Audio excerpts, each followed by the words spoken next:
간밤 나온 해외 뉴스와 국내 뉴스 하나씩 팩트체크해보는 시간입니다. 오늘 두 분과 함께 해보도록 하죠. 유한타증권 유동원 본부장 그리고 LNS홀딩스 김선영 대표 나와주셨습니다. 어서 오세요. 먼저 해외 뉴스부터 체크해봅니다.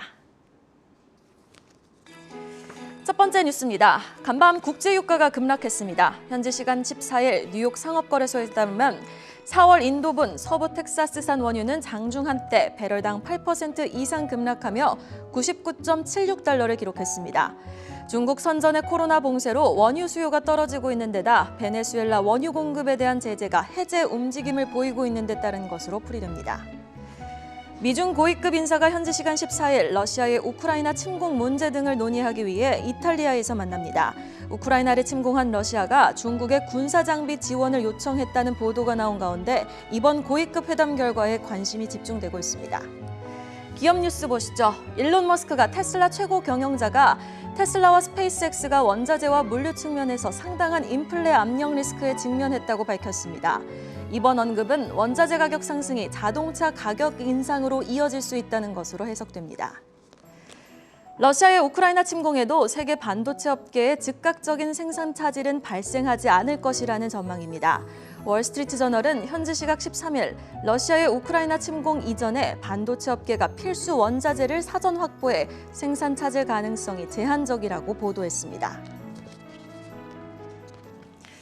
오늘은 기업 뉴스 살펴보도록 하겠습니다. 자, 700슬라가 된 테슬라. 우리 일론 머스크 CEO는 이 트윗을 참 좋아하는 것 같아요. 오늘 또 어제였죠. 테슬라 또 CEO는 트윗을 한 번 더 했는데요. 이 비트코인 매도 계획 없다라는 말도 했고요. 내 기업 테슬라 또 테슬라와 스페이스X는 인플레 압력을 받고 있다라는 언급도 했습니다. 가격 인상 가능성이 한 번 더 있는 걸까요? 어떻게 보셨어요? 네. 자, 지금 테슬라의 CEO인 앨런 머스크가 발언한 내용을 보면은요. 전기차 자동차 관련해서 또 그리고 로켓 회사인 스페이스X가 원자재 및 물류 분야에서 상당한 인플레이션 압력을 받고 있다 이런 얘기를 했습니다. 자, 우크라이나 러시아 분쟁으로 인해서 지금 상품 가격이 2008년 이후에 최고치를 경신하고 있는데 이 부분이 테슬라에도 상당히 악영향을 미친다라는 발언을 한 것입니다. 자, 러시아의 우크라이나 침공으로써 전기차에 필요한 여러 가지 원자재 가격이 상승을 하고 있고 이는 그만큼 차량 가격에 영향을 미치고 있다라는 내용입니다. 알루미늄부터 촉매 변환기의 팔라듐, 그 전기 자동차 배터리 고급 니켈에 이르기까지 전기차 생산에 사용되는 금속 가격이 급등을 했고 이를 자동차 구입 고객이 부담하게 될 것이다 하는 그런 가능성에 대해서 걱정을 하고 있다라고 말씀을 드리겠습니다. 자, 기존 가솔린 자동차 제조사들이 칩 문제를 지금 해결하면서 올해 신차를 많이 준비하고 있습니다. 이런 상황에서 지금 원자재 가격이 급등하게 되니까 이 일렉트릭 비클이죠. 전기차의 경제성에 대한 우려가 지금 나오고 있습니다. 그런데 이런 악영향은 사실이지만 그렇다고 해서 현재 테슬라와 전기차 시장 점유율이 높은 이런 전기차들이 앞으로 가격 경쟁력이 없을 것이냐 그렇게 보여지지는 않습니다. 자, 현재 지금 테슬라의 밸류에이션을 보고 있으면 지금 성장주이기 때문에 굉장히 비싸 보일 수는 있습니다. 현재 나오는 이 PSR이라든지 PER, PBR 이런 숫자들이 상당히 높은 숫자이기 때문에 최근에 금리가 올라가면서 성장주들이 하락을 하고 있는데요. 그렇지만 여기 보시면 2023년에 이 숫자들이 크게 낮아지죠. 이런 속도라면은 2026년이 되면 PER이 11배, 그리고 PBR이 4.8배, PSR은 3배 미만으로 떨어지게 된다라고 예상하고 있습니다. 또한 ROE가 자기자본 이익률이 50%대로가 나올 거다라고 예측을 하고 있습니다. 자, 지금 전기차로의 전환은 온난화 현상을 감안하면 필수라고 우리는 좀 판단을 하고 있는데요. 이 차트에도 나와 있듯이 지금 1970년대 이후에 지구 온난화 가속화되고 있는데 여기 보시면 최근 40년 동안에 아주 급속하게 빠르게 온도가 올라가고 있습니다. 그렇기 때문에 이런 속도라면 탄소 배출 제로로 만드는 것이 하루라도 늦어지면 안 된다라고 말씀을 드리겠습니다. 따라서 가솔린 차에서 테슬라 같은 전기차로의 전환은 계속적으로 가속화될 거라고 예상을 하고 있고요. 전기차의 가격 경쟁력은 가솔린 차량 대비해서 어느 정도 하락한 것은 사실이지만 아직까지도 영업 마진율이 높다라고 말씀을 드리겠습니다. 자, 필요한 부품이 전기차는 가솔린 차량 대비해서 30-40% 수준밖에 되지 않고요. 게다가 이 부품 중에서 배터리가 차지하는 비중이 절반 가까이 되는데 중국의 배터리 생산 비용이 미국보다 지금 월등하게 낮고요. 테슬라는 지금 중국이나 한국 일본에서 이 배터리 생산에 의존을 하고 있다라고 말씀을 드리겠습니다. 그래서 지금 주가가 많이 하락한 또 중국의 니오라는 전기차 회사가 있습니다. 보시면 밸류에이션 상의 PSR이 2.7배, 지금 이익은 적자입니다. 그리고 PBR 6.2배이지만 내년, 그러니까 2023년이 되면은 빠르게 이 밸류에이션이 나아지는 모습이 나오고요. 또 흑자 전환을 하게 됩니다. 자, 이런 타이밍일 때는 보통 우리가 실적이 좋아지는 것을 예상하기 때문에 투자를 해야 된다고 말씀을 드리겠습니다. 지금은 매크로 환경에 의해서 10년 국채 금리가 워낙 많이 올라갔다 보니까 2.14%를 뚫었죠. 지금 성장주가 조정을 받고 있습니다만 미국과 중국의 대표적인 EV 전기차 회사들에 대한 저가 매수 구간은 확실하지 않았나 그런 생각을 해봅니다. 네, 여전히 테슬라 상승 여력이 남아있다라고 긍정적인 평가해 주셨고요. 이어서 반도체 뉴스 살펴보도록 하겠습니다. 자, 2분기 업황 개선에 대한 전망은 여전히 나오고 있고요. 그리고 지정학적 리스크로 생산 차질 가능성은 좀 제한적일 것이다라는 월스트리트 저널의 보도가 나왔습니다. 그래도 사실 금리 인상기에 성장주 투자 좀 고민되시는 투자자분들 많으실 것 같거든요. 반도체주 전반에 대해서 좀 리뷰 부탁드리겠습니다. 네. 자, 우선 차트를 보시면요, 지금 고점 대비해서 굉장히 많이 빠졌습니다. 속스라는 대표적인 ETF인데 지금 고점 대비해서 24.4%, 어제까지 빠진 걸 감안하면 25% 가까이 빠졌습니다. 자, 이렇게 빠지고 있는 이유는 당연히 성장주이기 때문에 조정을 받고 있습니다. 그렇지만 우리가 지금 얘기하고 있는 것은 성장주 중에서도 실적이 뒷받침되는 종목은 계속적으로 투자를 하는 것이 중요하다라고 말씀을 드리고 있습니다. 지금 최근에 보시면 반도체 DXI 디램 가격 추이를 보시면은 작년 11월부터 굉장히 급등을 하고 있는 모습을 보여주고 있습니다. 자, 최근에 근데 왜 반도체 관련주들이 큰 폭으로 하락을 했느냐? 이 이유는 우크라이나와 러시아 관련 희귀 소재 부족 현상이 업종의 침체를 가지고 올 수 있다라는 뉴스 때문에 그렇습니다. 자, 지금 러시아나 우크라이나는 실리콘의 미산 회로를 인쇄하는 레이저를 공급하는 데 필요한 네온가스 제조 단계에 사용되는 금속 팔라디움의 주요 공급원이라고 말씀을 드리겠고요. 업계에 따르면 반도체 관련 네온의 약 4분의 1에서 절반 정도가 우크라이나에서 생산되고 세계 팔라디움의 3분의 1이 러시아에서 생산된다라고 얘기가 나오고 있습니다. 그렇다 보니까 이 생산에 차질이 있지 않을까라는 걱정들을 많이 하고 있습니다. 자, 이렇게 단기적인 생산 차질에 대한 우려가 상존하기 때문에 최근에 주가가 이렇게 큰 폭으로 하락을 했다라고 말씀을 드리겠습니다. 하지만 적어도 이 단기적으로 이 가능성이 실현될 가능성은 좀 낮다라고 보여지는데요. 그 이유는 이 업계가 과거 팬데믹 시대 이후에 지금 수요와 반복되는 충격에 휩싸인 이후에 훨씬 더 대응을 잘하고 있다는 부분입니다. 그래서 그만큼 준비성이 높아졌고 이런 네온 같은 칩 제조에 필요한 재료를 비축을 해놨기 때문에 일시적으로 앞으로 한 3개월 정도는 버틸 수 있는 힘이 있다라고 얘기가 나오고 있습니다. 자, 그래서 기본적인 반도체 산업은 장기적인 수요가 계속 유지가 되고 있다는 게 중요하겠고요. 성장 가능성이 높다라는 부분도 중요하겠고 수익이익 마진율이 워낙 높게 나오고 있다라는 것도 중요하겠습니다. 지금 반도체주의 대표적으로 여러 가지 종목들을 들여다보면 현재의 지금 자기자본 이익률이 뭐 최소 20%에서 최고 거의 80% 가까이도 나오고요. 상대적인 상승률이 굉장히 높다라고 판단하고 있습니다. 그렇기 때문에 지금 현재의 반도체 산업은 향후에 장기적인 미래 수요를 생각을 하시고 또 높은 수익을 창출하고 있다는 것을 감안하시면서 투자에 임하시는 것이 좋겠는데요. 대표적인 이런 기업들에 대한 관심, 전체적인 업계 평균의 ROE가 38%나 되고 상승률이 150%나 된다는 부분을 감안한다면 이번 조정이 좋은 투자 기회가 되지 않을까라는 생각이 듭니다. 지금 전체 평균의 ROE가 38%라는 부분은 선전 봉쇄에 대한 리스크도 좀 포함이 된 건가요? 이거는 컨센서스입니다. 그래서 네. 그것이 봉쇄됐다고 해서 반도체 그쪽에 생산하는 부분까지 걱정하실 필요는 없을 것 같습니다. 네, 알겠습니다. 반도체 뉴스까지 짚어봤습니다. 이어서 국내 뉴스 화면을 통해 만나보시죠. 첫 번째 뉴스입니다. 러시아 우크라이나 사태 장기화에 따라 어제 원달러 환율은 달러당 10.3원 뛴 1242.3원의 거래를 마쳤습니다. 환율이 1240원 선에서 마감한 건 코로나 확산 초기였던 2020년 5월 이후 약 1년 10개월 만입니다. 삼성 SDI가 2027년 전고체 배터리 상용화를 목표로 시험 생산 라인을 구축합니다. 대형 배터리 기업 중 전고체 파일럿 라인을 착공한 회사는 삼성 SDI가 처음입니다. SK이노베이션의 배터리 자회사 SK온이 미국 포드와 함께 터키의 배터리 합작 공장을 설립합니다. 국내 배터리셀 3사가 글로벌 완성차 업체들과 손잡고 미국의 배터리 합작 공장을 잇따라 설립하고 있지만 유럽의 합작 공장을 설립한 것은 SK온이 처음입니다. 이재용 삼성전자 부회장이 석 달 만에 해외 출장길에 오릅니다. 오는 19일 3박 5일로 중남미를 다녀오는 이번 일정에는 지난해 조직 개편을 통해 새롭게 출범하는 통합 세트 부문인 DX 부문 수장이 총 출동합니다. 자, 환율 뉴스입니다. 환율이 1,242원까지 돌파를 했죠. 코스피 시장에서 외국인의 비중도 6년 만에 최저를 기록을 했습니다.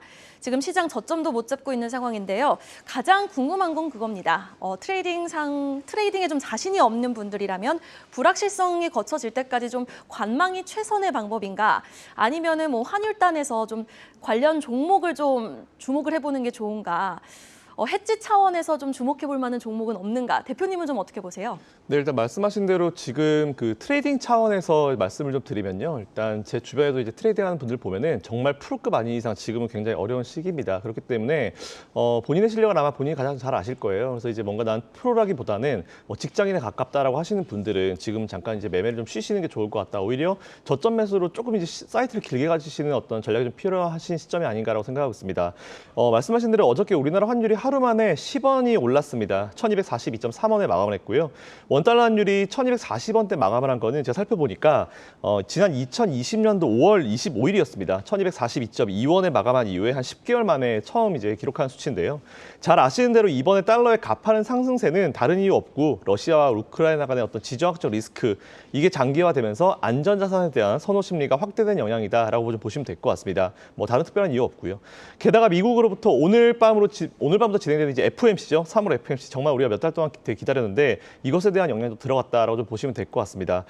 일단 이 두 가지 이슈가 몰리면서 이제 투자 심리 자체가 지금 굉장히 위축이 되고 어제 우리나라 증시도 하락 마감했고 미국 증시도 하락 마감했는데요. 이처럼 러시아와 우크라이나 간의 이 이슈 자체가 지금 장기화되면서 외환 시장에도 굉장히 좀 불안감을 좀 주고 있는 것 같습니다. 하지만 이 역시 현재 지금 지속적인 협상을 계속 하고 있고요. 이제 협상을 이제 시작하는 과정이기 때문에 단기간 내에 이 협상이 뭔가 타결될 것으로 우리가 기대하기는 좀 어렵지만 그렇다 하더라도 이미 노력을 하고 있기 때문에 조만간 타결 소식이 들리지 않을까라고 생각하고 있습니다.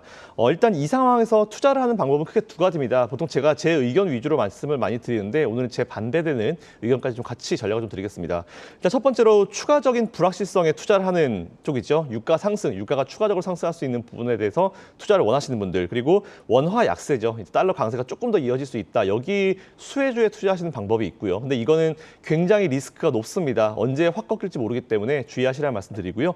두 번째로는 현재 환율 과도합니다. 제가 보더라도 너무 과하게 상승한 경향이 있기 때문에 이 반대쪽에 투자하는 방법이 있습니다. 즉 유가 하락 그리고 이제 원화 강세 쪽에 투자하는 크게 두 가지 방법으로 나눌 수 있을 것 같은데요.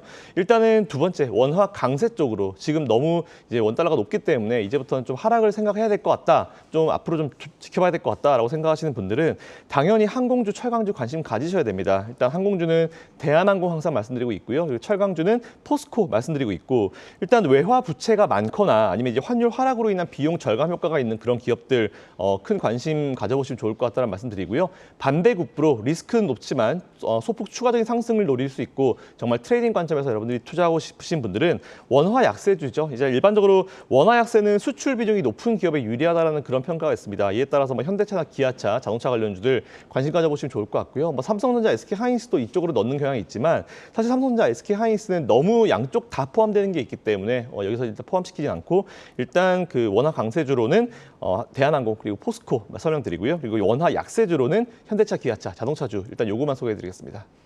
네, 알겠습니다. 원화 강세, 원화 약세에 따라서 해지 차원에서 또 수혜로 삼을 만한 종목들 짚어주셨고요. 자, 이어서 2차 전지 뉴스도 살펴보도록 하겠습니다. LG 엔솔이 코스피 200으로 편입이 되면서 공매도 타격을 받자 지금 2차 전지 관련주들이 일제히 좀 함께 타격을 받는 양상입니다. 그러더니 어제 삼성 SDI와 SK온이 좀 한꺼번에 호재가 터져 나오는 양상이었거든요. 자, 삼성 SDI 뉴스 살펴보도록 하겠습니다. 전고체 배터리 파일럿 공장 착공에 들어갔다라는 뉴스. 얼마나 또 힘을 실어줄 수 있을까요? 어떻게 보셨어요? 네, 일단 말씀하신 대로 어저께 2차 전지 시장 LG 에너지 솔루션 이슈를 보면은 정말 좋은 좋은 얘기가 잘 안 나오죠. 근데 정말 다행히 삼성 SDI가 좋은 소식을 전해왔습니다. 수원의 영통구에 위치한 SDI 연구소 내에 전고체 전지 파일럿 라인을 증설했다, 착공했다는 소식이 들려왔습니다. 이번에 구축된 파일럿 라인은요, 한 2,000여 평 규모가 되더라고요. 워낙 잘 아시는 대로 전고체 전지는 이제 양극과 음극 사이에 이제 이온을 전달하는 전해질을 액체가 아닌 고체로 대체해서 이제 안정성을 올리고 이제 성능면에서 기존 전지보다 더 발전한 그런 전지다라고 좀 보시면 될 것 같습니다. 일단은 이게 유기용매가 없어요. 그렇기 때문에 이제 불이 난다 하더라도 이제 화재와 폭발 사고가 이제 굉장히 좀 방지가 될 수 있는 그런 부분이고요. 음극 소재 같은 경우는 이제 흑연이나 실리콘 대신에 리튬 금속을 이용하기 때문에 에너지 밀도도 좀 높일 수 있습니다. 하지만 지금 같은 상황에서는 이제 조금 원가가 올라갈 수 있기 때문에 영향을 받을 수밖에 없는 그런 상황이지만 이건 단기적인 이슈라 보시면 될 것 같고요. 얼마 전에 여러분 잘 아실 겁니다. 독일에서 이제 미국으로 가는 그 자동차 운반선이 화재가 났습니다. 2주 동안 이 대서양을 표류하다가 결국 침몰됐다. 엄청나게 비싼 차들이 많이 있었던 걸 기억하는데 그때도 잘 아시겠지만 이제 배터리에서 이제 화재가 났다는 그런 얘기가 나오고 있죠. 일단 배터리는 화재가 나게 되면은 끄는 것 자체가 거의 불가능에 가깝다. 다 탈 때까지 거의 끄기 어렵다는데 대체되는 라인이 좀 나오면 좋을 것 같습니다. 삼성 SDI 일단 이번에 시험 생산 라인 자체를 이제 S 라인이라 표시를 했습니다. 솔리드 그리고 삼성 SDI라는 S를 따서 이제 S 라인이라는 명명을 했고요. 지금까지 삼성 SDI는 이제 고체 전해직 설계 그리고 이제 합성에 성공을 해서 전고체 전지 시제품을 만드는 기술 개발에 굉장히 선두를 차지하고 있었습니다. 또한 독자적으로 리튬 금속 무음극 구조죠. 이제 이걸 개발해서 업계 최고 수준의 에너지 밀도도 이제 만들어 왔고요. 높은 안정성도 지금까지 확보를 해왔는데 이번 S라인 착공으로 인해서 궁극의 전고체 배터리를 완성하기 위한 초석을 삼겠다라는 목표를 제시했습니다. 관련주로는요, 삼성 SDI 관심 가져야죠. 이번에 S라인 착공으로 앞으로 뭔가 결과물을 만들어내기 위해서 이런 라인을 증설했으니까 이 부분 참고해 보시면 좋을 것 같고요. 중소형주 좀 가보면은 CIS입니다. CIS 잘 아시는 대로 테슬라 모델 S 얼마 전에 중국산 CATL 배터리가 이제 탑재된다는 소식이 들렸잖아요. 근데 CATL 쪽에 전극 제조 장비를 공급하는 업체입니다. CIS 관심 가져보시면 좋을 것 같고요. 그리고 마지막으로 일진 머티리얼스 최근에 이제 본격적인 증설에 나선다고 합니다. 그래서 삼성 SDI 그리고 CIS 그리고 일진 머티리얼스 이 세 종목 한번 공부해 보시고 투자해 보시면 좋을 것 같다라는 말씀드리겠습니다. 네, 2차 전지 관련해서는 세 종목 짚어주셨네요. 투자에 참고해 보시면 좋겠고요. 자, 전략 이야기 나눠보도록 하겠습니다. 유동원 본부장님, 투매가 나왔어요, 기술주에. 오늘 우리 시장 비롯해서 좀 전반적인 전략 좀 제시해 주시죠. 네. 자, 정말 힘들지만 여전히 변동성 장세가 지속되고 있습니다. 지금 올해 안에 미 증시가 전 고점을 탈환할 것이다라고 예상은 하고 있지만 전쟁이 계속 오래 이어질수록 고점 탈환하는 데 걸리는 시간이 장기화될 수 있다는 부분을 감안해야 되겠습니다. 자, 오늘 미국에서 중간 선거가 11월 달에 있습니다. 그때까지 전 고점을 탈환하기 어려울 수도 있다라는 판단은 요즘에 듭니다. 그렇지만 지금 지수대로 보면은 추가적인 하락 부분은 한정적일 것이다라고 예측을 하고 있고, 물론 만약에 경기 침체가 앞으로 9개월 안에 온다면 지수는 추가적으로 5% 이상 더 하락을 할 수도 있습니다. 하지만 기본적인 예상은 경기 침체 가능성은 낮다라고 판단을 하고 있고요. 조만간 바닥을 다지고 다시 상승 추세로 넘어갈 수 있다라고 생각을 합니다. 그렇지만 인내하는 것이 중요하겠고요. 지금 현재 이 변동성을 계속적으로 인내하면서 들여다보는 게 중요할 것 같습니다. 네, 인내라는 말씀을 해주셨고, 우리 또 김선영 대표님은요? 네, 지금은 앞에서 말씀드린 대로 매매 횟수를 최대한 좀 줄이고 시장을 좀 지켜보는 게 필요할 것 같고요. 내일이면 또 다른 하나 혹은 두 가지의 악재성, 불확실성이 제거가 됩니다. 잘 아시는 대로 이제 3월 달 FOMC 진행되죠. 그리고 러시아 디폴트 관련 이슈가 나올 수 있습니다. 근데 물론 러시아 디폴트는 30일 정도 딜레이 기간이 있을 수 있지만 이 두 가지 이슈가 내일 정도 되면 시장에 노출이 되기 때문에 이 불확실성이 하나씩 기저에서는 제거가 되고 있다는 부분 좀 체크하시면 될 것 같아요. 너무 물 위에 떠오르는 부분이 악재성 이슈가 많은데 아래쪽에서는 이런 이슈들이 만들어지고 있으니까 어쨌든 사이트 장기적으로 이제 유지하시고 투자를 이어가시면 좋을 것 같다라는 말씀드리겠습니다. 네, 알겠습니다. 두 분과 함께 팩트체크 시간 이어가 봤습니다. 유한타증권 유동원 본부장 그리고 LNS홀딩스 김선영 대표였습니다. 오늘 말씀 고맙습니다.